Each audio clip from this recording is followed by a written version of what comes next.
বিসমিল্লাহির রহমানির রহিম। আসসালামু আলাইকুম। সুপ্রিয় অনার্স চতুর্থ বর্ষের শিক্ষার্থীরা, তোমাদেরকে ইসলামিক স্টাডিজ বিভাগ ঢাকা কলেজ কর্তৃক আয়োজিত আজকের এই অনলাইন ক্লাসে স্বাগতম। আশা করি তোমরা যে যেখানে আছো এবং যেখানে বসে আজকের এই ক্লাসটি উপভোগ করছো সকলে সুস্থ আছো, ভালো আছো। তোমাদের দোয়ায় এবং আল্লাহর রহমতে আমিও সুস্থ আছি। আমি আকলিমা, সহকারী অধ্যাপক, ইসলামিক স্টাডিজ বিভাগ, ঢাকা কলেজ। আজকের আলোচ্য বিষয় এটা হচ্ছে সর্বপ্রাণবাদ। এটা প্রথম অধ্যায়ের সর্বশেষ টপিক। এই টপিকটি দিয়ে আমি প্রথম অধ্যায়টি শেষ করে দিচ্ছি। তো সর্বপ্রাণবাদ এটি হচ্ছে ধর্মের উৎপত্তি বিষয়ক মতবাদের একটি মতবাদ। তো ধর্মের উৎপত্তি বিষয়ক আধুনিক মতবাদ সমূহের মধ্যে ঊনবিংশ শতকের ব্রিটিশ নৃবিজ্ঞানী স্যার এডওয়ার্ড বার্নেট টেলর প্রবর্তিত সর্বপ্রাণবাদ বা অ্যানিমিজম হচ্ছে একটি মতবাদ। তো টেইলর এর সর্বপ্রাণবাদ তত্ত্বটি ধর্মের উৎপত্তি সম্পর্কীয় এমন একটি মতবাদ যা আদিম নর-নারীর মন ও অভ্যাস সম্পর্কে মনোবিজ্ঞানসম্মত আলোচনার দ্বারা সমর্থিত। আচ্ছা, তাহলে সর্বপ্রাণবাদের পরিচয়। সর্বপ্রাণবাদ মানে হচ্ছে সবকিছুতে প্রাণের উপস্থিতি থাকা মতবাদই হলো সর্বপ্রাণবাদ। টেইলর একে অ্যানিমিজম হিসেবে ব্যাখ্যা করেছেন।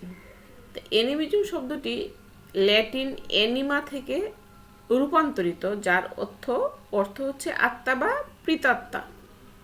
তো অ্যানিমার ইংরেজি প্রতিশব্দ হলো সোল বা স্পিরিট।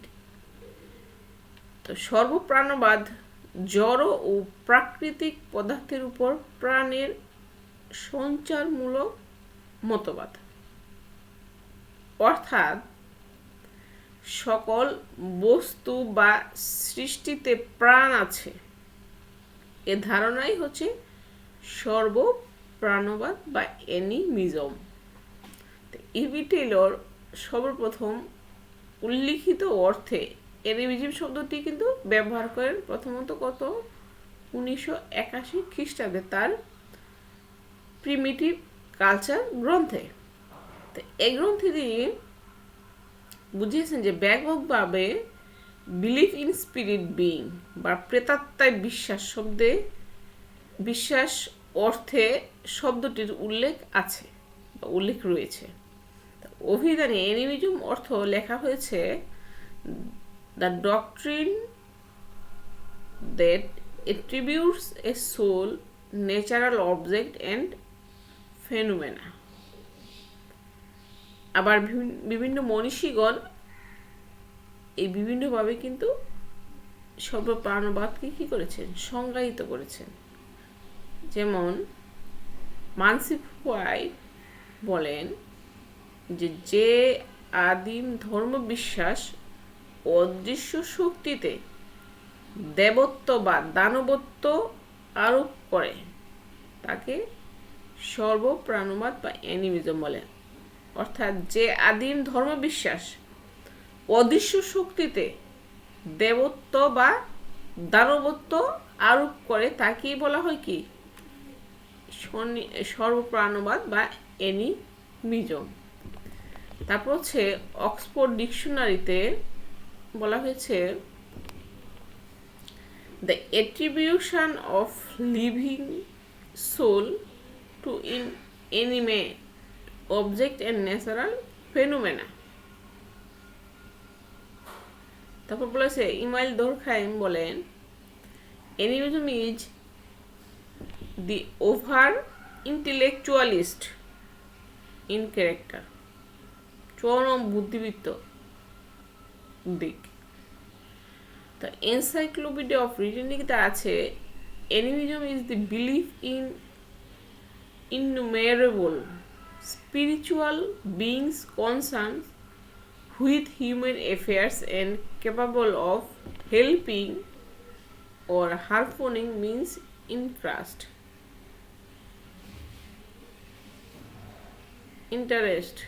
অর্থ হচ্ছে, আবার ইবি টেলর বলেন, believe in spirit being which within the complex of attitude and behaviour derivative from it has been called animism. তো যে ফ্রেজার এর মতে অ্যানিমিজম বা সর্বপ্রাণবাদ হলো মানুষের আত্মায় বিশ্বাস এবং মৃতের আত্মার পুনরুজ্জীবনে বিশ্বাস।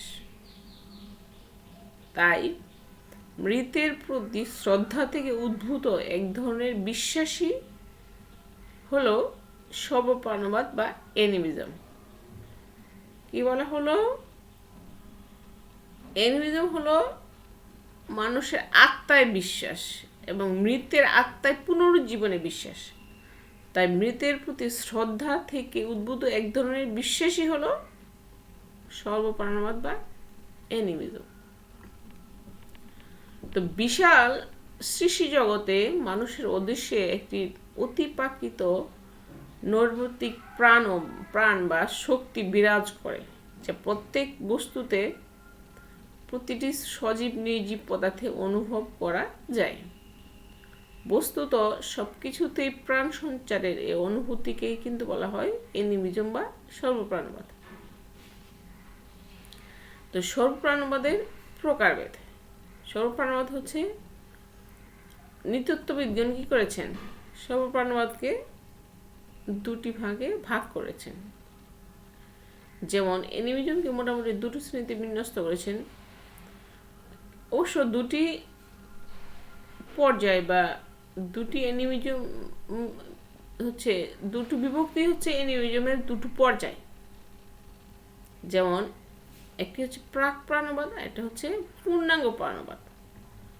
প্রাক প্রাণবাদ আর একটি হচ্ছে পূর্ণাঙ্গ প্রাণবাদ। সর্বপ্রাণবাদের বিভক্তি এটা হচ্ছে দুই ভাগে ভাগ করা যায়। একটা হচ্ছে প্রাক প্রাণবাদ, একটি হচ্ছে পূর্ণাঙ্গ প্রাণবাদ। তো প্রাক প্রাণবাদ হলো প্রাচীন মানুষ প্রথমে প্রত্যেক দৃশ্যমান বস্তুতে প্রাণ সঞ্চারিত থাকা অনুমান করেন, মানে যে বস্তুগুলো দেখা যায়, যা চাক্ষুষ দেখা যায়। তো এটি হচ্ছে প্রাক প্রাণবাদ বা অ্যানিমেটিজম। এ পর্যায়ে মানুষকে যে অর্থে জীবন্ত ও সংবেদনশীল মনে করা হয়, সেই একই অর্থে বিশ্বের সকল বস্তুকে কি করা হয়? জীবন্ত ও চেতনাবোধ সম্পন্ন মনে করা হতো। মানে যে অর্থে মানুষকে জীবন্ত এবং সংবেদনশীল মনে করতো, এবং একই অর্থে পৃথিবীর সকল বস্তুকেই কি জীবন্ত এবং চেতনা সম্পন্ন মনে করা হতো। এটা হচ্ছে প্রাক প্রাণবাদ। একটি হচ্ছে পূর্ণাঙ্গ প্রাণবাদ। বস্তুগত চেতনার ধারণা বিবর্তিত হয়ে, এই যে বস্তুগত চেতনার ধারা, প্রাক প্রাণবাদের ধারা, যে সব কিছুতেই প্রাণের সঞ্চার আছে, বিবর্তিত হয়ে প্রাচীন জনগোষ্ঠী এক সময় এই চিন্তায় উপনীত হয় যে কেবল সকল বস্তুতে নেই, বরং মহাবিশ্বের সকল কিছুই প্রাণময়। শুধু বস্তু নয়, এই মহাবিশ্বে যা কিছু আছে সকল কিছুই কি প্রাণময়। সব কিছুতেই প্রাণের অস্তিত্ব এবং উপস্থিতি রয়েছে। তো নৃবিজ্ঞানীগণ আদিম মানুষের এমন আধুনিক চিন্তা ভাবনাকে, নৃবিজ্ঞানীগণ আদিম মানুষের এইরকম আধুনিক চিন্তা ভাবনাকে পূর্ণাঙ্গ প্রাণবাদ বা অ্যানিমিজম হিসেবে অভিহিত করেছেন। তাহলে অ্যানিমিজমের পর্যায় কটি বা ভাগ কয়টি? সেটি হচ্ছে দুইটি। একটি হচ্ছে প্রাক প্রাণবাদ আর একটি হচ্ছে পূর্ণাঙ্গ প্রাণবাদ। আচ্ছা, এখন ধর্মের উৎপত্তি হিসেবে সর্বপ্রাণবাদ কি?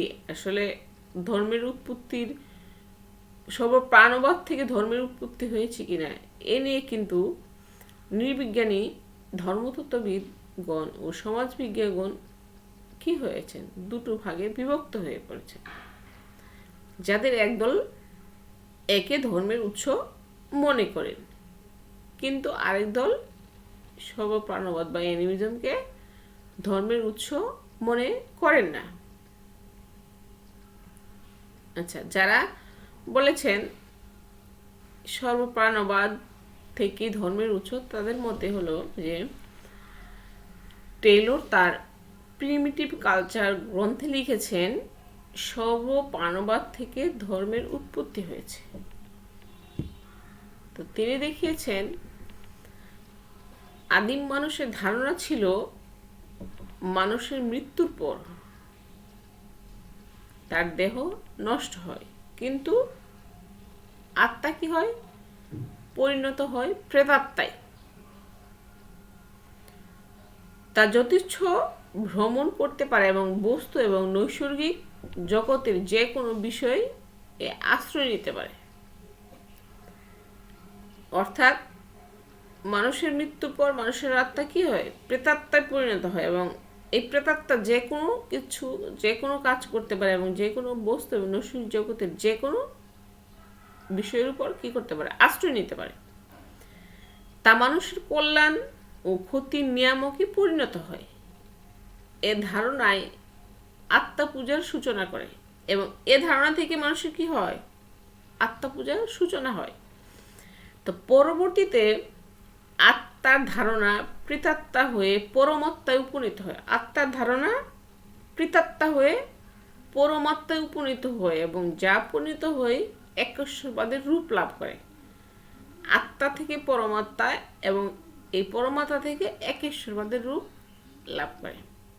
তো সুতরাং দেখা যাচ্ছে যে পূর্ববর্তীকালের সর্বপ্রাণবাদ পরবর্তীকালের উৎস হিসেবে, ধর্মের উৎস হিসেবে কি হয়েছে?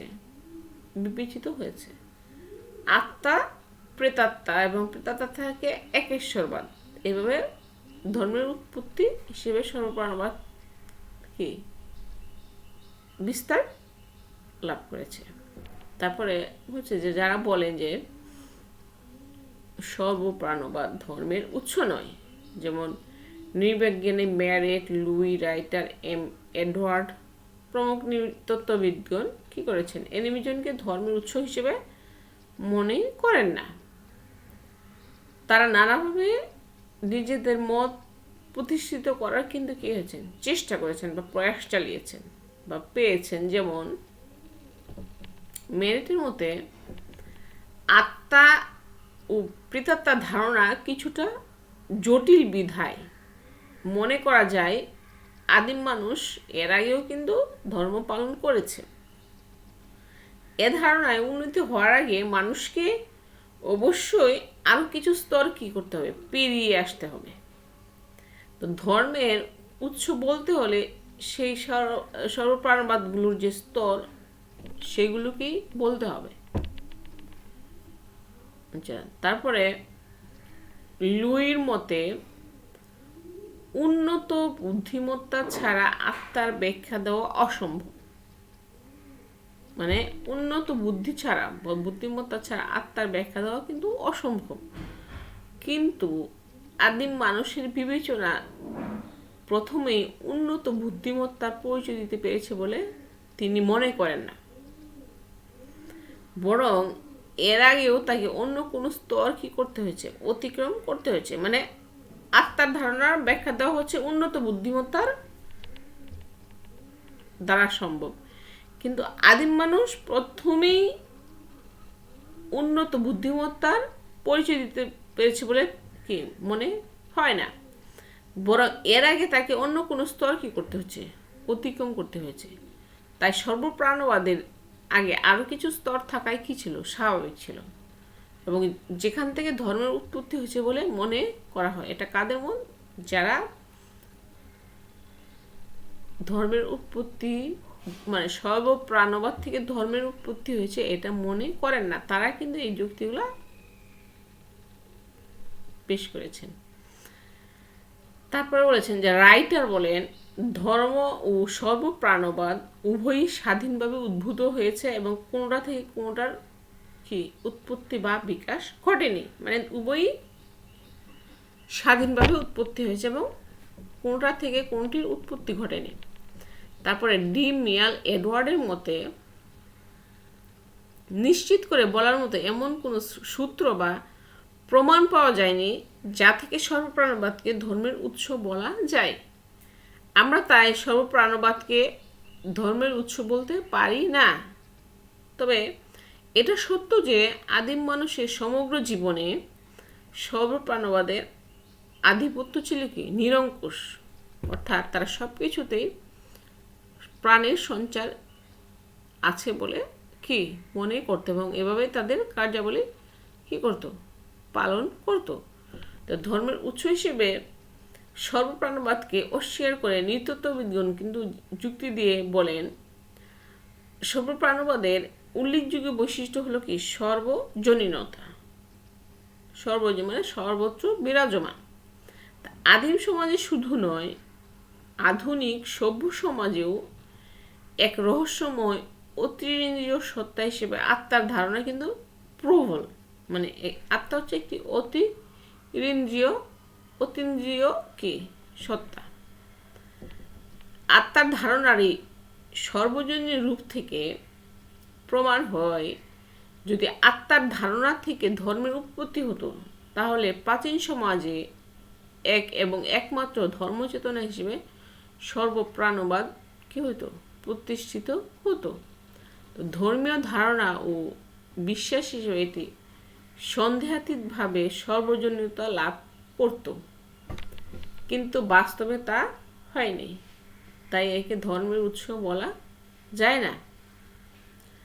তা আরেকটি হলো তারা আরও বলেছেন যে ধর্মের মূল বৈশিষ্ট্য হলো তা কোনো না কোনো সত্তায় অলৌকিকতা আরোপ করবে। এর জন্য একটি অতীন্দ্রিয়, অস্পৃশ্য, অদৃশ্য ও সর্বময় ক্ষমতাশালী একটি শক্তির আবশ্যকতা রয়েছে।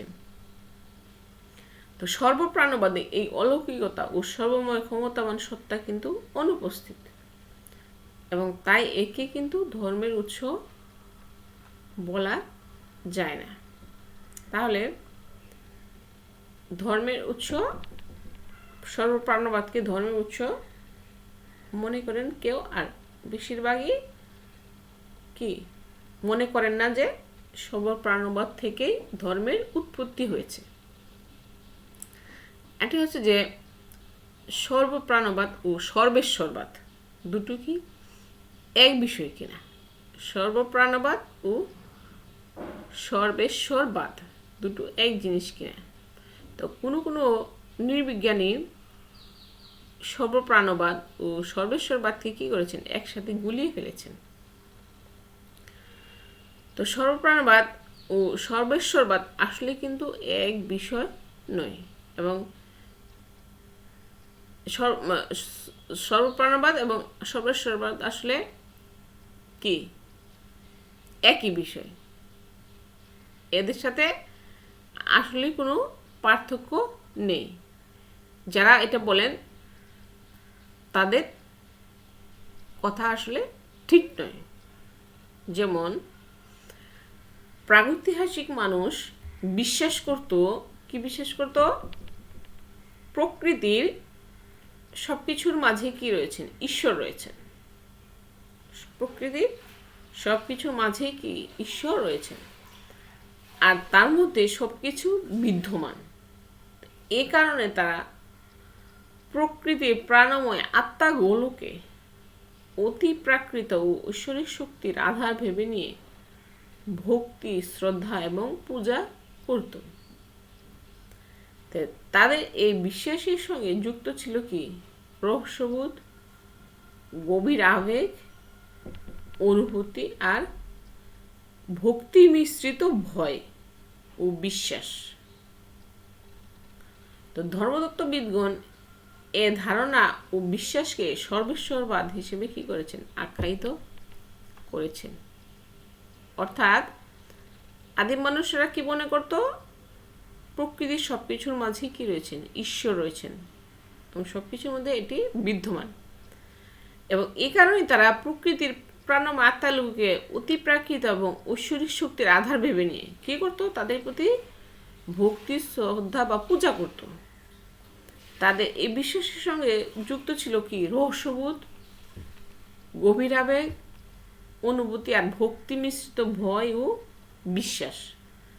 এবং ধর্মতত্ত্ববিদগণ এ ধারণা ও বিশ্বাসকে সর্বেশ্বরবাদ হিসেবে কি করেছে, আখ্যায়িত করেছেন। তো পক্ষান্তরে মানুষের অদৃশ্য একটি প্রাণ বা শক্তি বিরাজ করছে, যা প্রতিটি বস্তুর মধ্যে অনুভব করা যায়। সৃষ্টির মধ্যে প্রাণ সঞ্চারের এই অনুভূতিকে বলা হয় কি, সর্বপ্রাণবাদ। এটা হচ্ছে যে ঈশ্বর সবসময় ছিলেন, আছেন এবং থাকবেন। সকল কিছুর মধ্যে ঈশ্বরের উপস্থিতি কল্পনা, আর সকল কিছুর মধ্যে প্রাণের উপস্থিতি কল্পনা তাই এক নয়। ঈশ্বর আছেন, থাকবেন।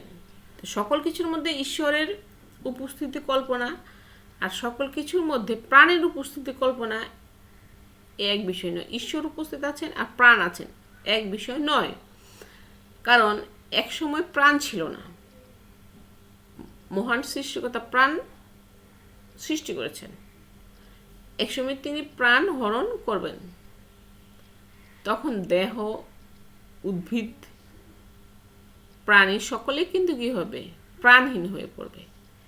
ঈশ্বর এবং তার সৃষ্ট প্রাণ একই হতে পারে না। ঈশ্বর ছিলেন, ঈশ্বর থাকবেন, কিন্তু প্রাণ সঞ্চার তিনি পরবর্তীতে করেছেন এবং কখনো প্রাণ সঞ্চার শেষ হয়ে যাবে, কিন্তু তিনি থাকবেন।